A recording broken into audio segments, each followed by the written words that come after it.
And welcome back, everybody, to another episode of Around the Bases with Bubba and Mo. I am one of the co-hosts, Bubba. You can find me on Twitter at BDintric, and my co-host, Mo, you can find on Twitter at Boston_Mo. Mo, how are we doing? I'm doing phenomenal, Bubba. How you doing? Not too bad, not too bad. Baseball's been pretty darn awesome. I don't know about you, but it's been pretty crazy with all the streaks we're going to talk about and the call-ups and everything. It's been pretty darn awesome, but we will start off where we started off last week with the Apple Watch gate. John Heyman, we kind of talked last week about how Bob Nightingale was just continuously spewing things out of his backside. Well, now Heyman, if you follow his Twitter feed, it's getting worse and worse. And when it comes to this Red Sox deal, he's talking about he wants them to forfeit all of their wins against the Yankees, all of them. What's your take on that before we get to the other part? It is the most asinine take of all time. Skip Bayless could not beat this take, okay? Stephen A. Smith could not beat this take. The crap that Fox Sports is throwing out there with Cowturd and Whitlock and everyone could not beat this take, which is that tells you how insane it is, okay? And you'll notice if you looked at John Heyman's Twitter after he wrote this story, he really hasn't been John Heyman of old, which I love. John Heyman on Twitter is some of the best old man Twitter of all time, like not understanding how the internet works. And that's why we love him on Twitter. He'll tweet something out and I'll quote it and say, never change, John, never change. But this was a joke.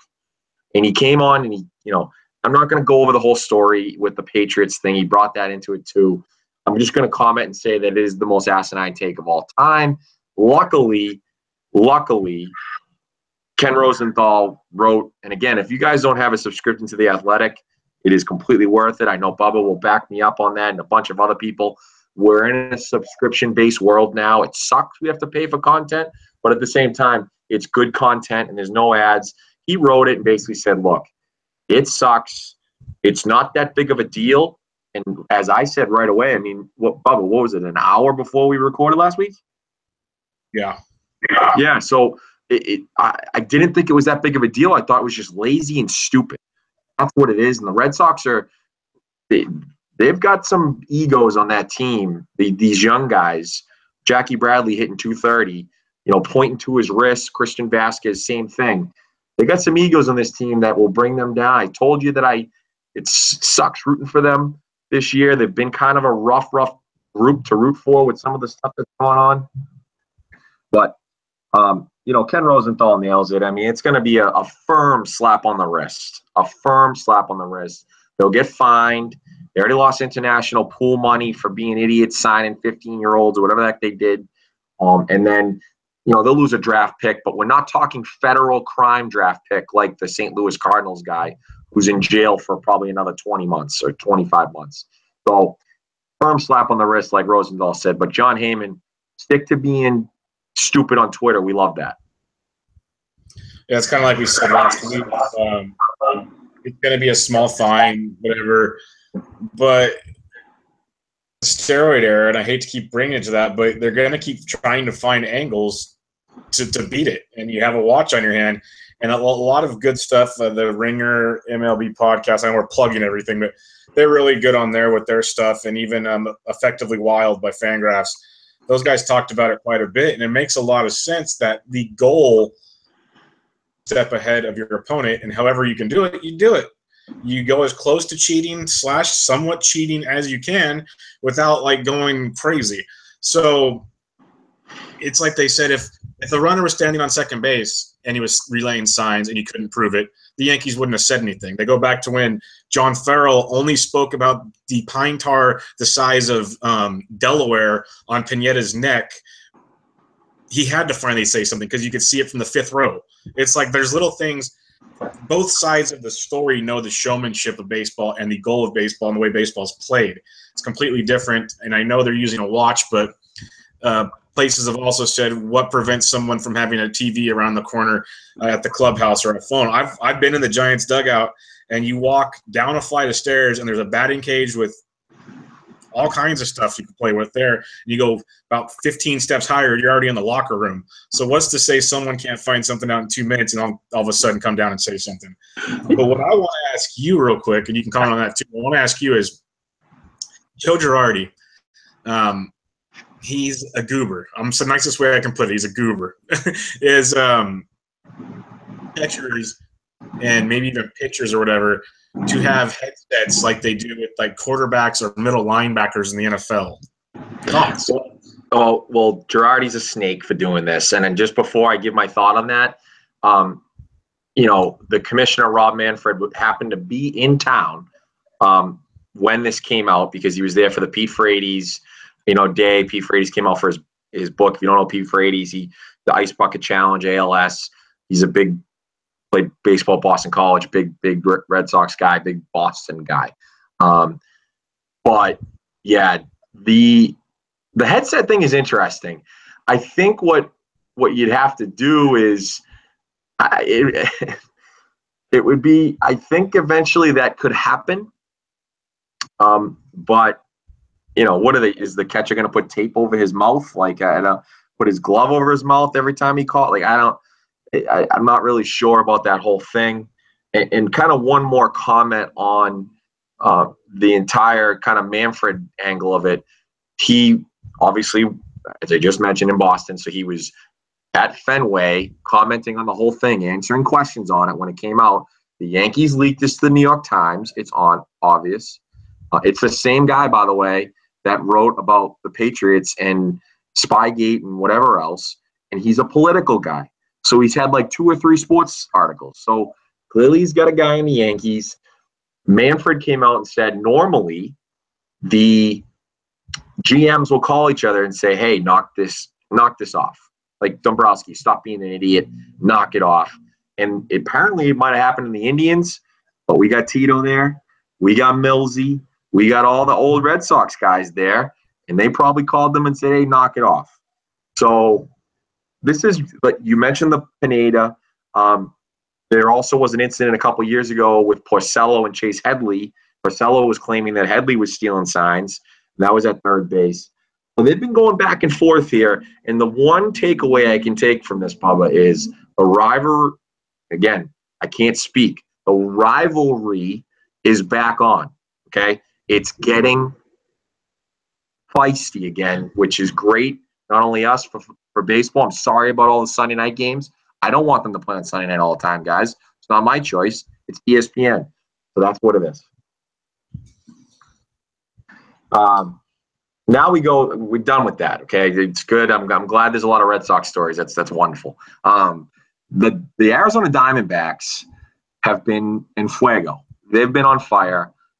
They're this sneaky team, and I will talk about them a lot coming up in the next few weeks. A lot of opinions on them, I think.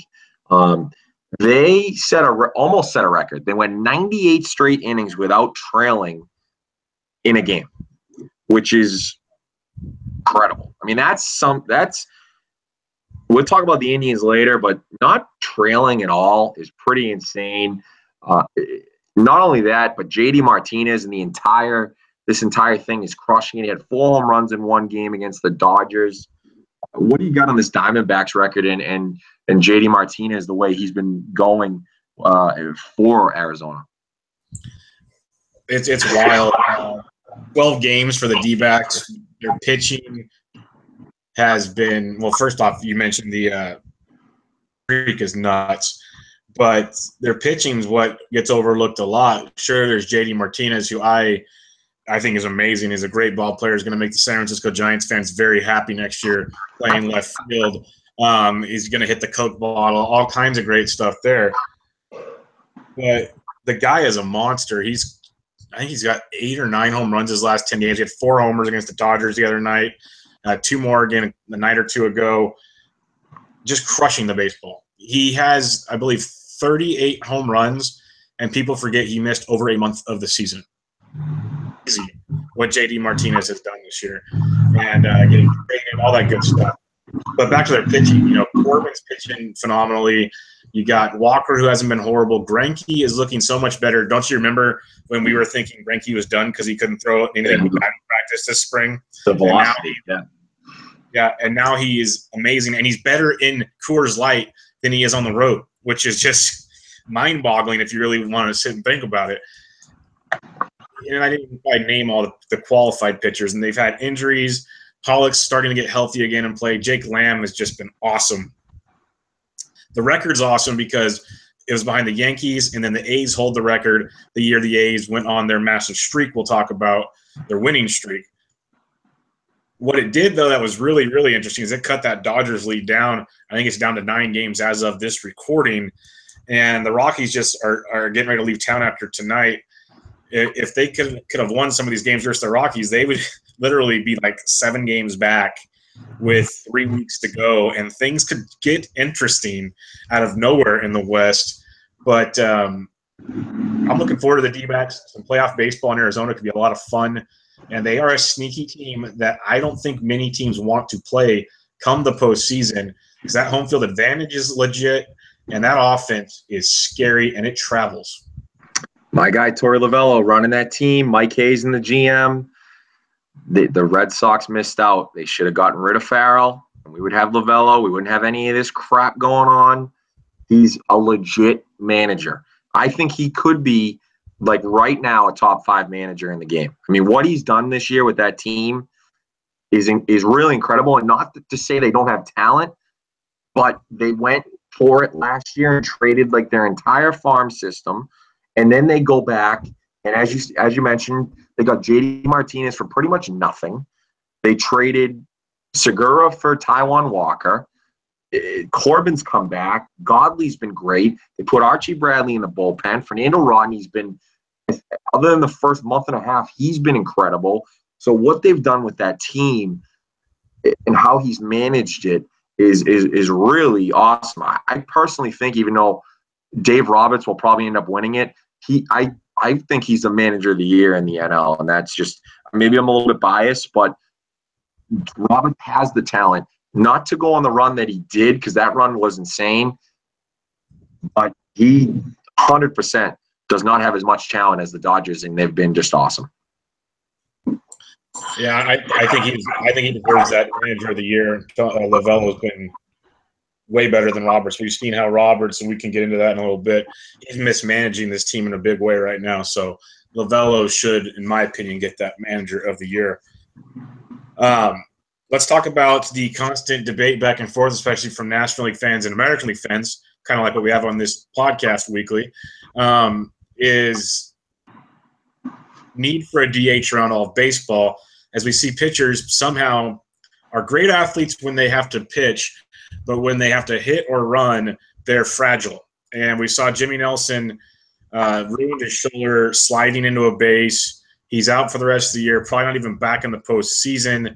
Big blow for the Brewers' postseason chances. They needed Jimmy Nelson. They still could get there, but very difficult now. What are your thoughts on pitchers hitting in baseball? Well, just like the last comment on Lovullo, I'm a little bit biased here because I love the DH. I don't want to see my pitchers hitting. The one big one that kind of started this whole thing, and again, I've always been a baseball fan, but I've kind of, now in the last few years that we've really moved into this advanced sabermetrics era, and BABIP and FIP and all these advanced stats, and now we get StatCast that's come in. But Tim Ming Wang, and it might have been in Milwaukee, and I don't know how long ago it was. I should have looked it up, but it's got to be at least 8-9 years ago. He got hurt either sliding into home or running into home, sort of like Wainwright did with his Achilles, and he was out for the year, and the Yankees were really good that year. So it started there, and then you go to 2015, and I looked up an article where when Wainwright got hurt with his, tore his Achilles, and he basically came out right away and said, baseball has got to stay the course. I haven't seen many pitchers tear their Achilles like this. This could have happened with me going off the rubber, covering first base, and whatnot. We got to stay the course. And Wainwright's an old school guy. He took less money to stay where he's comfortable in St. Louis, sort of like Jared Weaver did in the Angels. This is the second guy, the second pitcher the Brewers have lost this year. Junior Guerra got hurt as well, on a bunt early this year, and he was their ace coming into this year. I think you definitely had. I might have had some concerns on him this year because he was a journeyman. He's 30 plus years old. It might have been a fluke last year a little bit, and it ended up being a fluke because he was terrible at the beginning when he came back from his first injury. But the bad blow for the Brewers, because they were in it and they stuck to their rebuild like we both wanted them to. They didn't trade any of their big guys, and they still played good baseball. But I think you do away with it not only for pitchers who don't want to hit. Now, granted, Madison Bumgarner is still going to hit. For pitchers who don't want to hit, and I think the entertainment would be a little bit better by having 9 hitters. Now, the pace of play, different story. But I think the entertainment with more runs, sort of like the NFL has done with getting rid of defense almost, for more points fantasy-wise, I think the entertainment would be good. But I assume you're going to be against getting rid of the pitcher hitting, right? Yeah. I like things called tradition, and in baseball, tradition is the pitcher hits. I don't know about all these kids these days that like the DH, but I think they just need to make their they need to be tougher. I don't understand how a guy can, a pitcher, the lower half of a pitcher, if anybody's pitched in their life, you run, so you have the most stable and sturdy body alive. How you can't hit a baseball and run a base and slide is beyond me. I was watching the Giants game last night, and Kershaw slid feet first into third base, and he almost tore his right shoulder out of place. It is unbelievable how uncoordinated these guys are. I don't even know if they could hold a headset and a clipboard as a backup quarterback in the NFL. So the fact they're fragile should have nothing to do with should we have a DH or not.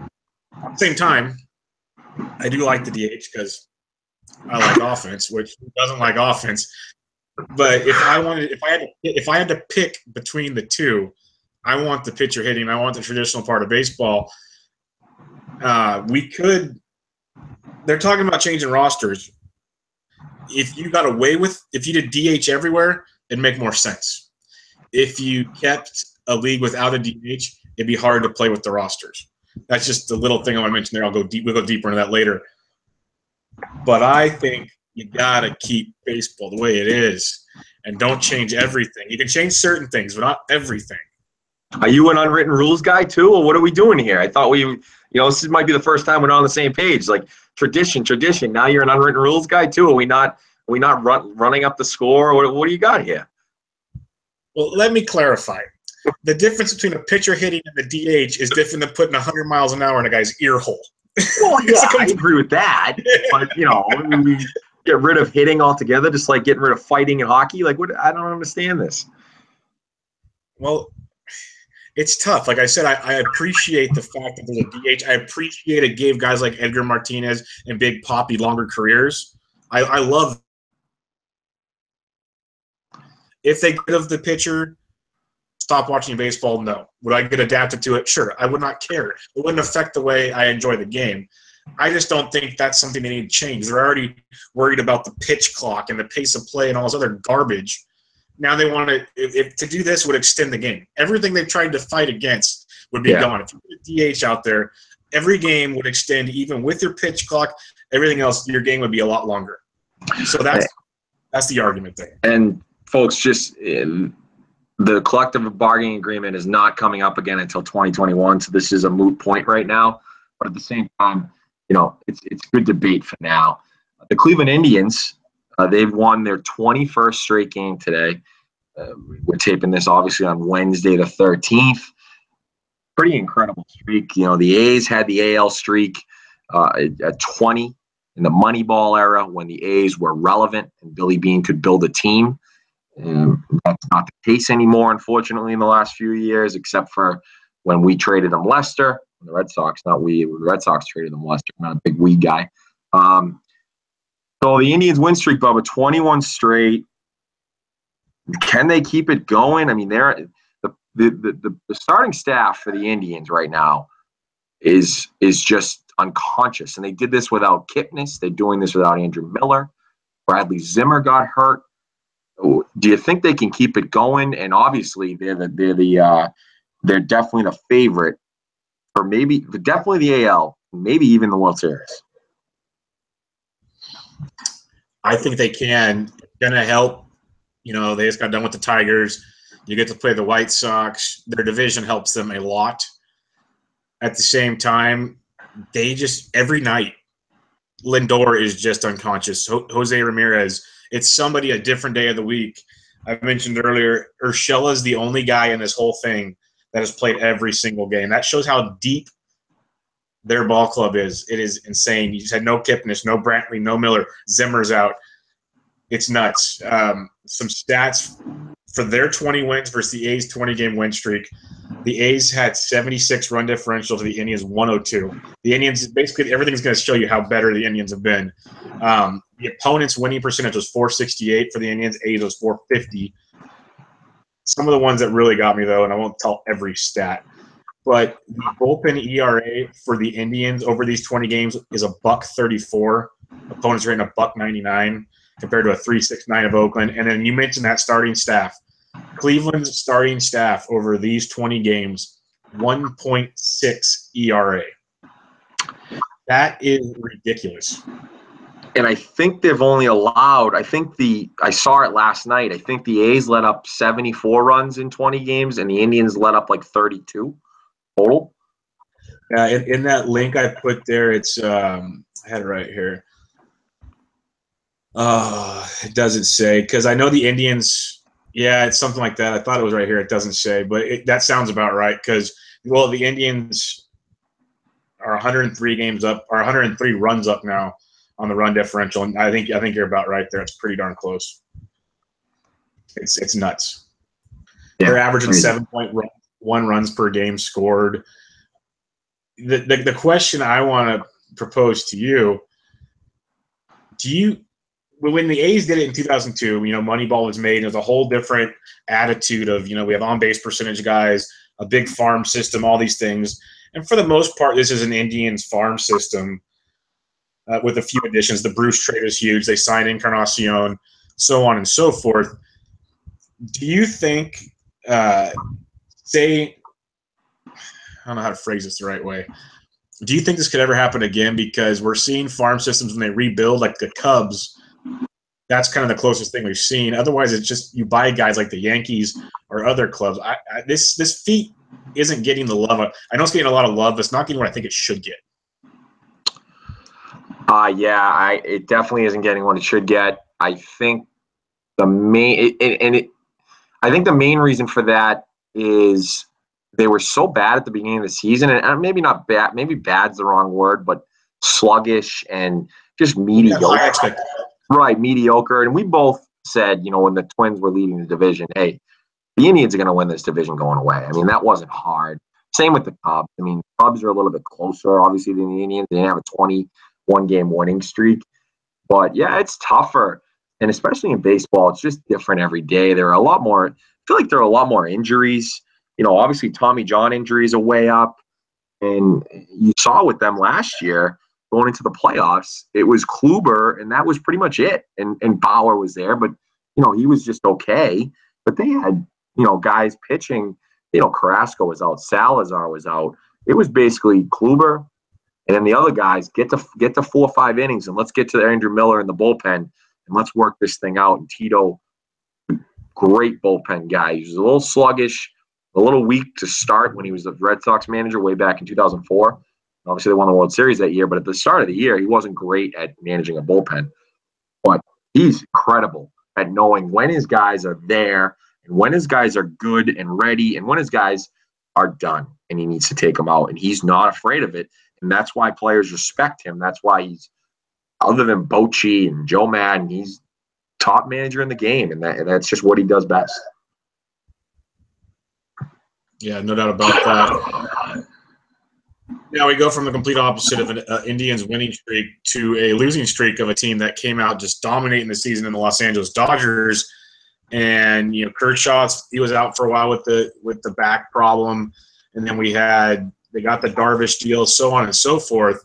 What are your takeaways on the Dodgers streak? Should there be concern? No concern.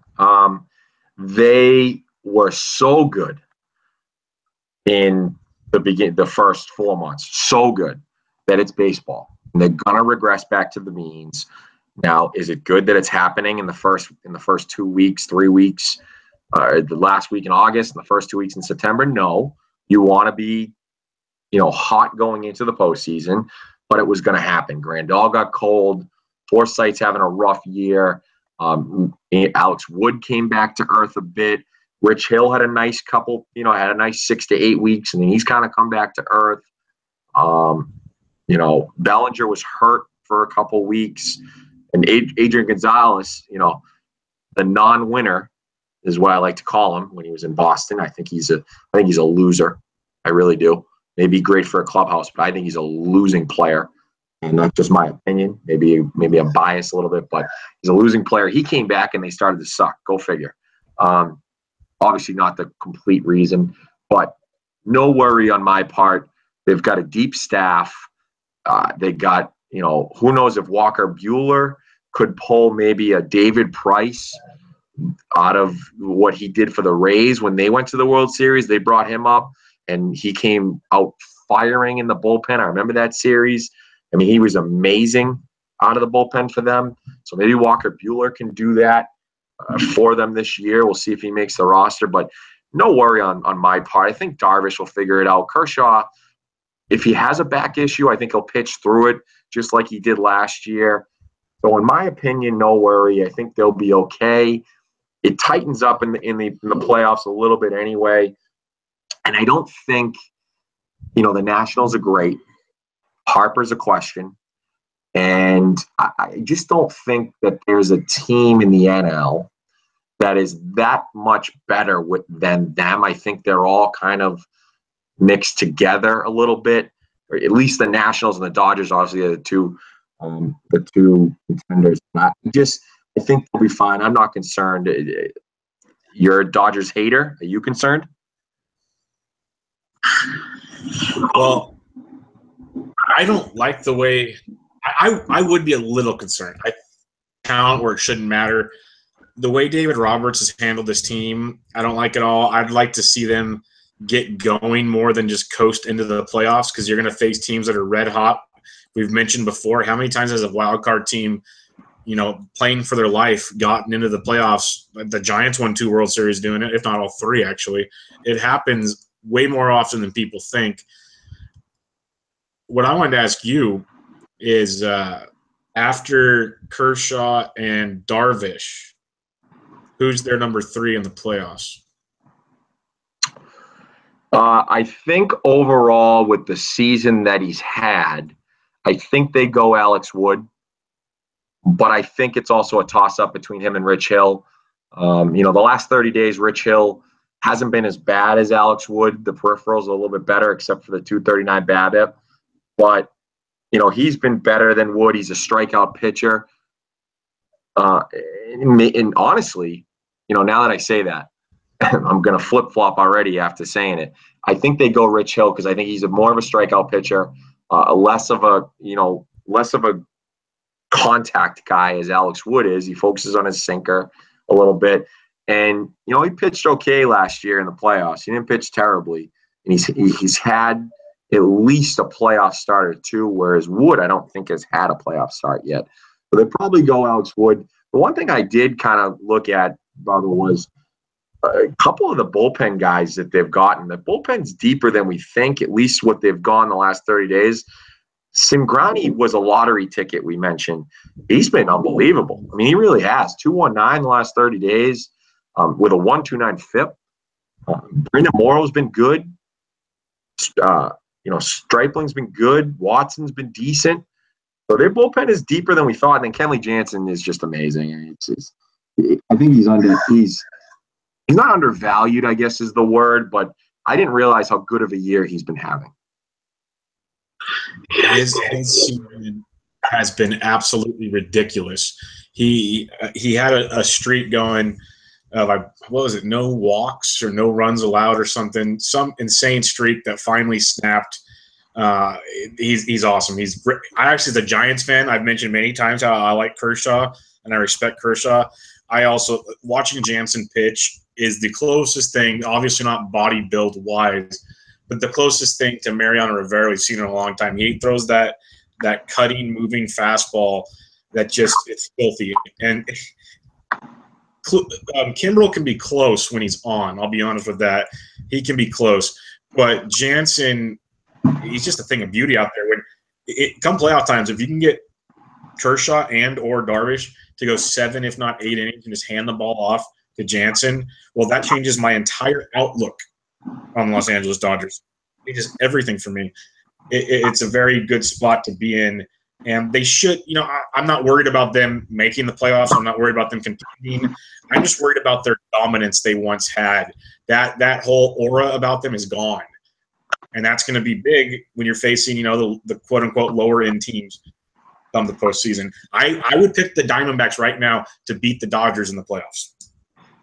And I'm going to give myself a couple weeks to mention that because I think it's a little overreaction on their losing streak and the winning streak of the Diamondbacks. So I'm gonna wait on that hot take for a couple weeks till we're closer to the playoffs because I do like the Diamondbacks as well. I'm not gonna go out and say a team that's won 93 games on September 13th. They've still won 93 games on September 13th, even though they've had this losing streak. They've lost 16 out of 20.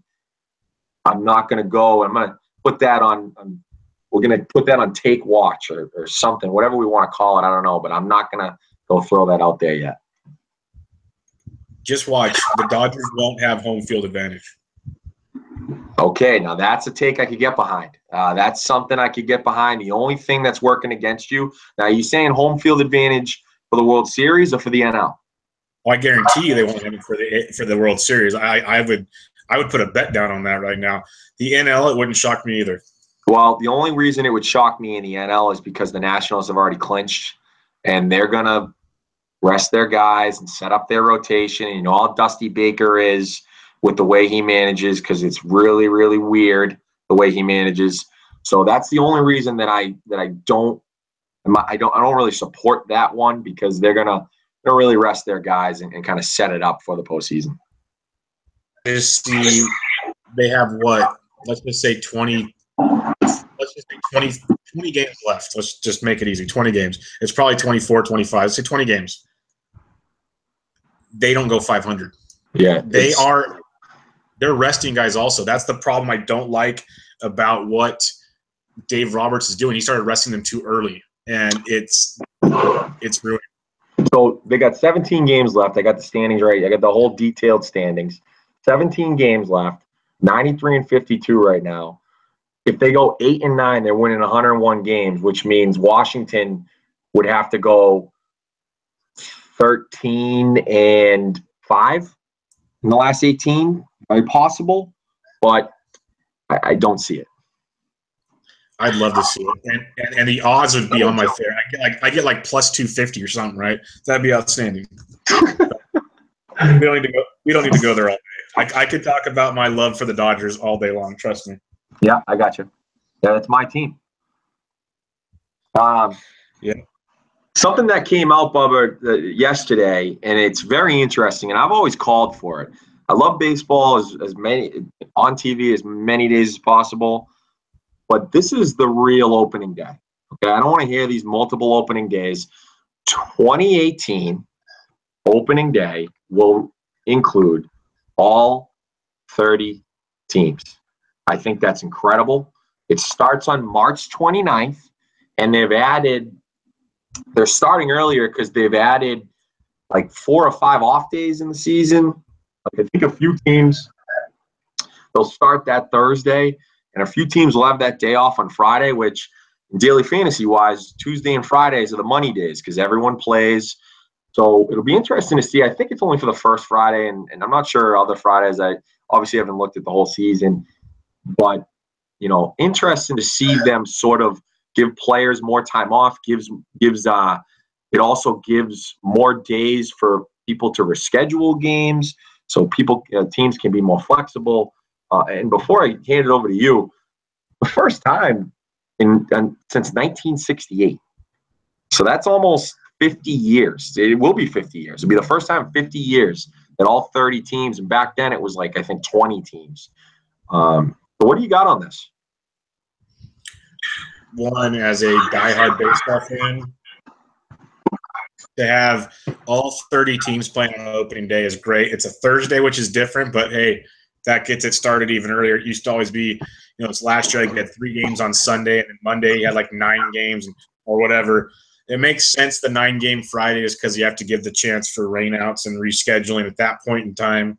Like you mentioned, in the latest collective bargaining deal, this was put into play, and this is the first time we saw it on paper, but it was put into play to allow for more days off for rest and or rescheduling, which also affects rest. You look at the schedule, I know when I read the Giants one, there's longer road trips, but there's also longer home stands to give you rest at your own place. A lot of these things to basically bring more comfort to the ball club, less, coming home for 3 games than traveling again for 6 and all that kind of stuff. Just limit the damage, basically, the best way you can put it. They're going to try to make more road trips very areas like sensitive. The Giants have a San Diego, Anaheim, LA, and Arizona trip or San Diego or something. They're all right there. It's going to be really – I love having all the guys in opening day. Like you said, that is a true opening day. Yeah, in daily fantasy-wise, be interesting because obviously games are going to be through the whole day, so I wonder what kind of slates they throw out there. That'll be interesting because it's always big on the first day. One thing I kind of saw was the Red Sox have the National League East next year, so I'm very excited about that. Hopefully the division sucks just like it did this year. And they also finish, and I assume if we're finishing with on the final regular season day is September 30th. It's got 12 interdivision games. So we're playing the Yankees to end the season.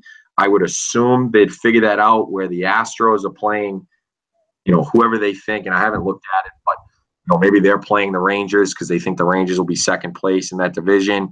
Giants play the Dodgers, Cubs and Cardinals.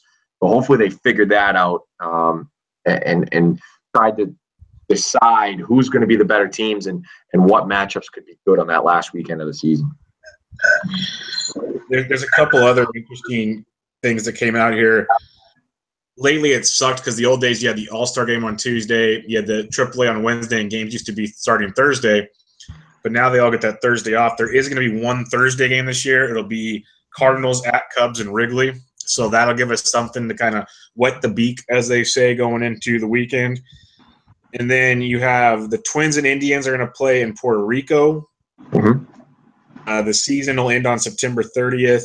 And like you said, you have Red Sox, Yankees, I'm pretty sure Giants, Dodgers open against each other like they do every year in LA. Then I believe they finished SF this year or vice versa. But it's great to see this format.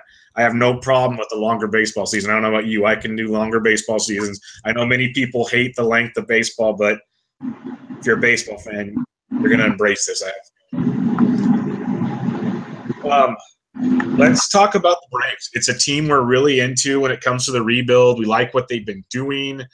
They've done it a little different than, the Phillies and the White Sox. They do have a chunk of veterans, but they have a lot of young talent that they've been building for 3 or 4 years.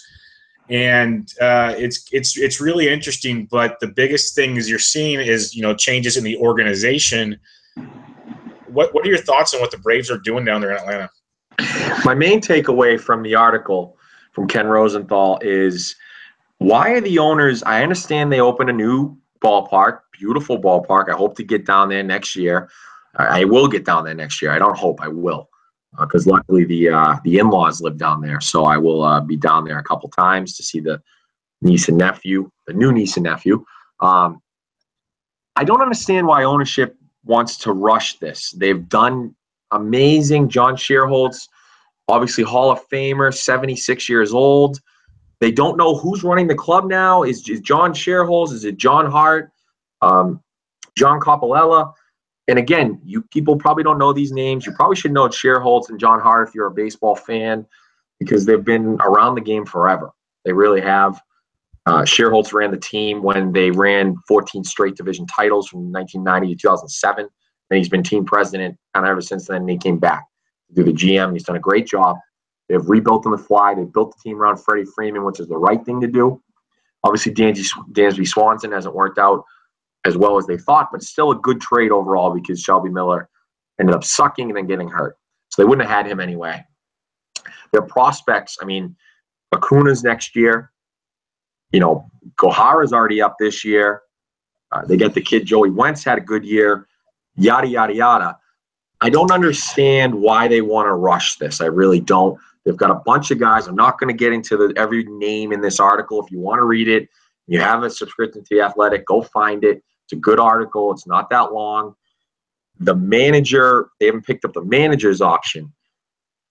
Pendleton, Eddie Perez, the rest of the organization are changing titles from front office to scout to head scout to VP.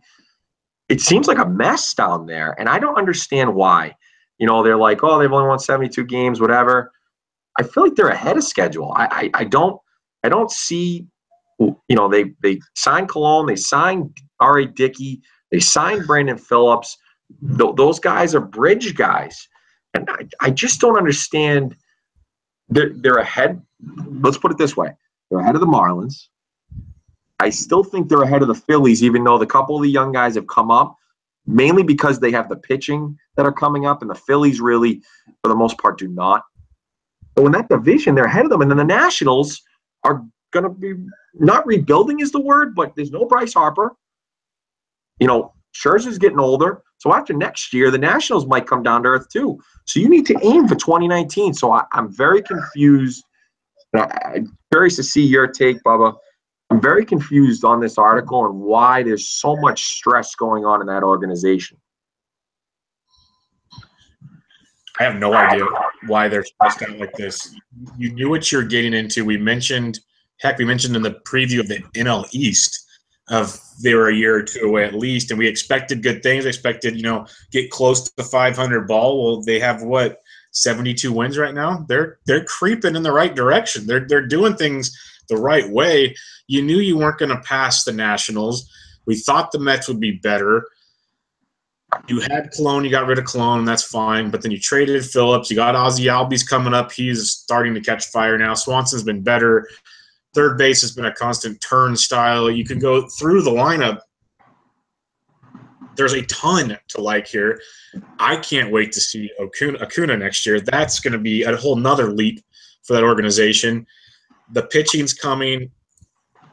There's a lot to like there. They're going to have money opening up for 2018, hopefully, if they're smart about it. But who knows, based on this article, I had no idea things were this bad in Atlanta. Usually when you think of a rebuild, you figure everybody's on the same page. Okay, we're going to lose for a little while, and then we're going to get it together. Not that, hey, we've been rebuilding for like a year and a half to 2 years. What's wrong? And I know some of them are probably worried because they spent a bunch of money, or the city spent. I actually don't remember how the stadium was built, but you got to pay it off as soon as possible is what you're going for, and not having a winning product is not going to help you. It's silly that they feel the way they do. And like you said, the Phillies are going to be good. We like them. The Marlins, they have a lot of work to do with their new organizational structure down there. Another year or two are going to be gone. And the Mets, as long as they have the same athletic trainers they have, you'll be fine facing them. So it's very, very interesting. Like you said, I had no idea this was a problem. Yeah, last comment. I think, coming from Rosenthal, it's obviously a legit story. Now, whether it's legit from who his source is, Rosenthal's been around the game for a long time, so maybe his source is Sherholtz. Maybe his source is John Hart. It makes sense if it's Sherholtz because it seems that they're trying to push him out a little bit. But very interesting story. And at off-season talk, when we do talk more fantasy, to see where Acuna is going to be drafted, I can't wait to talk about that. Off to the Braves. Now on to more talk about Rob Manfred trying to change everything. It's another Ken Rosenthal article with MLB and union seeking common ground on September roster issues. And we can talk about this real quick. So obviously, September 1st, you go up to 40. You can do whatever you want. What they would like to do is push it to 26 guys for the first 5 months, and then a maximum of 28 after September 1st. This is a decent option. And just to give you one example for you kind of give your take, Bubba, is the Angels the other day, an 11-inning game, used 12 pitchers. I don't know if you know, but starters go more than 1 inning, so that's not 12 pitchers for each inning. So they probably had, and Mike Scioscia's crazy, so he probably had like 3 pitchers in for 3 outs in an inning. I didn't go look at the box score, but what do you think about this option? It's an interesting deal for the fact that you look for September to give your veterans rest. If you say like the Nationals have locked things up, you'd like to have those extra 12 players to use in situations like that. If you're a team, say like the Phillies or the Braves, you'd love to be able to call up as many youngsters as you can to get them exposure. It changes things quite a bit when you look at it from that angle, but from the pace of play, from what the Dodgers are doing, how I said they're resting players, it would keep their guys fresh, in my opinion. It definitely changes things. They said they'd compensate players that would have been up in September that aren't for their arbitration and all that, because that is a big deal. That full month plays big into the salary game. So that's something that has to be ironed out. It'll change things. I figured 28 was a lot smaller. That's why when I saw this, it caught my attention.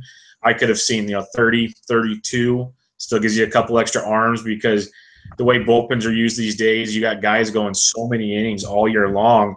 You look forward to September to give guys rest. It's an interesting move. What's your thoughts on that?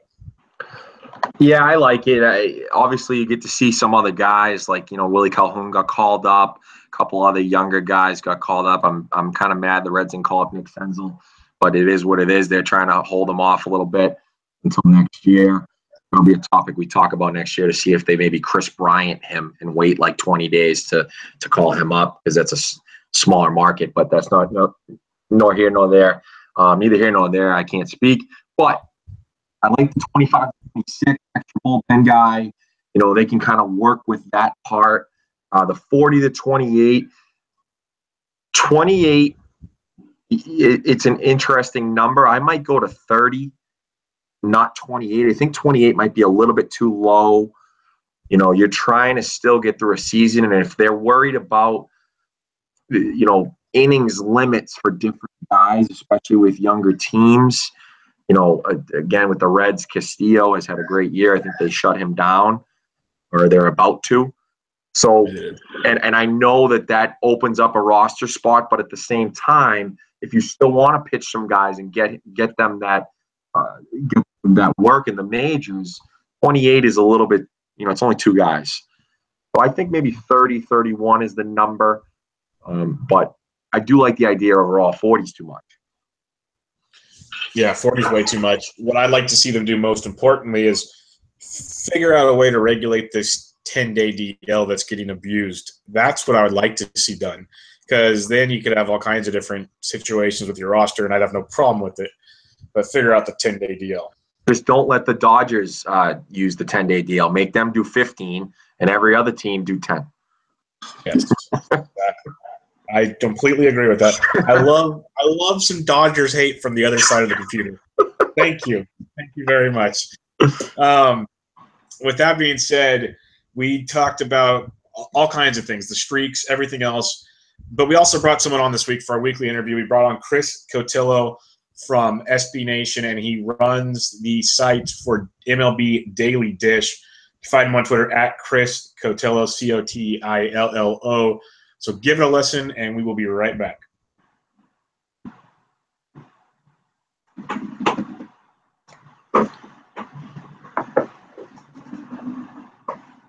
All right, pretty good stuff there with Chris. Again, we thank him for coming on the show. Tons of stuff, predictions, streaks. The guy had info for days. You might have seen his work around.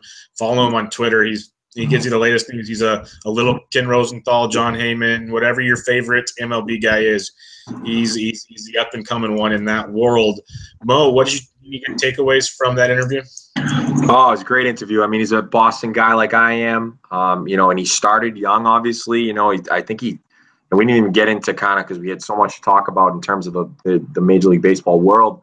We didn't kind of get into how he got into, the covering baseball. And I think he's a senior in college now, so he's almost out of college.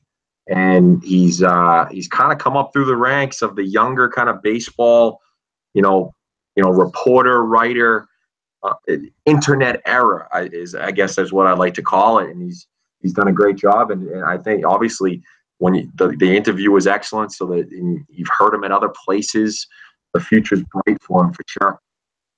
Yeah, it was really, really, really good stuff with that. So with that being said, we don't have much DL news because guys don't go on the DL these days. They just get shut down. So what's your AL DL news? Yeah, just the two quick ones I'll talk about. Carlos Rodon, shoulder inflammation. They came out either yesterday or today and basically said that he doesn't need surgery. So I guess that's a good thing because he, had a couple rough starts when he came back from the DL, but he's had a bunch of starts in a row that he struck out, 7 to 10 guys and had some great, they're building around him in that rotation, and they need him to be as good as possible for that 2019 run that the White Sox would like to get to. And then Bradley Zimmer, tough one for the Indians, really tough one, hurts their depth a little bit. He's out 6 to 8 weeks, so probably done for the season unless they make the World Series and he somehow makes it back. But I find it hard to believe that he'll come back at all. Even if they do make the World Series, which most people expect. What do you got in the NL? Something we touched on last week, it became official. Mark Melancon is having surgery. He'll be out, but they said he'll be back. He'll be ready to start a throwing program a month or two before spring, so there should not be an issue there. A healthy Melancon would go a long ways in helping the Giants get things back to reality. Jimmy Nelson, we mentioned him already, so I won't go deep into that. But then the other one was Billy Hamilton, who was actually having a sneaky good year. It was always the past. He talked about how Billy couldn't get on base. You could steal for days, but you can't steal first, the whole joke. Here, even a little bit of power and that defense. I still think he better at least get talk for the Gold Glove, if not win a Gold. That guy's defense was amazing. So Billy Hamilton, thumb injury, broken thumb, I believe he's out for the rest of the year.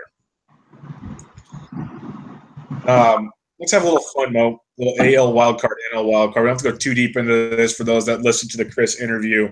He talked about it quite a bit, but tight but different. The AL, you got what you have. In the NL, you have the D-backs and the Rockies doing their thing. We talked about the D-backs win streak and how well they've been playing. But at the same time, in the last 10 games, Arizona's 6-4, while Colorado's gone into Arizona. They're 8-2. They've won 6 straight, 2 of them in Arizona. And then you got the Cardinals and the Brewers are the only other 2 really within range, and the Cardinals are red hot. Who do you think takes this? And we don't have to go too deep because we'll do more predictions. Who do you think takes it, and who do you think gets the home field? Yeah, I think Arizona, obviously they won a ton of games in a row, so they'll slow down a little bit, but I still think they get home field. Good for Colorado and Bud Black to really get them back on track. It's really it got tight there with Milwaukee and St. Louis, and obviously you said St. Louis is hot. They really are. They've made a couple decent trades. They've won 8 out of 10, 13 out of 20, et cetera, et cetera. So they're on fire there. But I think ultimately Colorado will be at Arizona in that wild card game. Don Gray had a nice start yesterday, so that would be their guy, I would guess, Colorado, to start that game, and he won in Arizona. So I think Colorado will take that second wild card, and they'll be at Arizona. But, hey, Arizona's 10 games out of first place. Maybe the Dodgers, lose the rest of the game, and then they win the division. No, but seriously, that's the NL. And then quick note, Bubba, on the AL. I don't know why I went with Rays. Really don't know why. But at the same time, I didn't know the Angels were going to go ahead and trade for Brandon Phillips and Justin Upton. The Twins, say what you want about Paul Molitor last year, they're only +6 run differential. And the funny thing is the Rangers are like the +32 run differential, and Angels are +3. The Twins are there.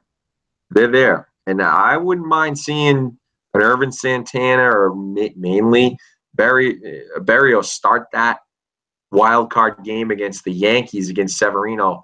Imagine the Twins beating the Yankees there. It would be not only great for me, but kind of a great baseball story. Yeah, it's wild, that AL race. It seems like it's starting to kind of find its way.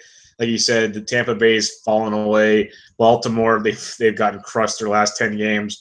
If you look at their last 10 game records throughout the whole thing, a lot of them are 4-6 or 5-5. So no one really wants to stake claim to the last spot there. It's going to come down to Minnesota and the Angels for me. You can't count out Texas or Kansas City, but I really like the way this Twins team's playing. I would love for the Twins and Angels to make it. I just don't see the Yankees not getting there. It's just hard to see, but it would be very, very interesting. It should be fun either way. I loved, like you said, Berrios would be great, and I just love that offense in Minnesota. A lot of young kids that, again, another team that might be a year ahead of schedule. Yeah, I completely agree. Completely agree. One last thing, kind of a surprise thing I totally forgot to mention, but thought about it now, and this doesn't take much research to figure out. But there was one more record that got set recently that we forgot to talk about, and Fangraphs' Jeff Sullivan wrote about it a couple days ago. And it's a goofy record, barely gets talked about. He does a great job of showing you where it has not been talked about.